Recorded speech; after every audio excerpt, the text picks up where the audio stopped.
Gusl ekskavatorga, katokga va orqada ko'rib turgan ekskavatorlaringizga, ya'ni meni o'rnimga odamlar kerak bo'ladi o'rtoqlar. Ya'ni opitni odamlar kerak bo'ladi. Bo'lib ketgan chiqamiz. Assalomu alaykum. Ana shu ko'rib turgan ekskavatorlarga men ishlayapman. Ana shunga 30, 31 va 1 noyabr kunlariga o'zimning o'rnimga odam kerak bo'ladi. Opitni bilasizlar, 31 va 1-chisloda xudo xolasa o'rtoqlar imtihon bo'ladi Pskovda va Sankt-Peterburgda. Ekzamenga boraman. O'shaning uchun men o'rnimga ishlab turgan odam kerak bo'ladi o'rtoqlar. Narxi 700 rubldan 3 kunga 10 soat, 11 soat ishlasangizlar bo'ladi o'rtoqlar.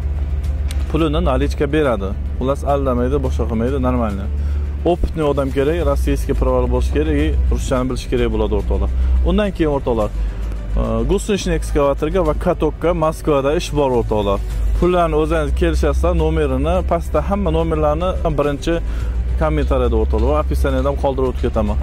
O'rtoqlar, keyin Moskvada bo'lib ketgan ish bor, oylik 100 ming rubl, 8 dan 5 gacha ish va 5 ga 2 grafikda. Undan keyin agar mabodo siz qo'shimcha ishlaydigan bo'lsangiz, sizlarga отдельный pul to'laydi. Ish nima ish qilish kerak desangiz, atval, shotka, ya'ni qor tozalash, shunaqa ishlarda ishlash kerak bo'ladi o'rtoqlar.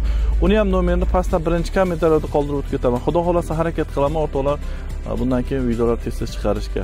Obuna bo'lib qo'ying va Instagramda sahifalarimizga obuna bo'lib qo'ysangizlar, xudo xolasa yangi ishlarni o'sha yerda ham chiqarib boramiz o'rtoqlar. Salomat bo'linglar.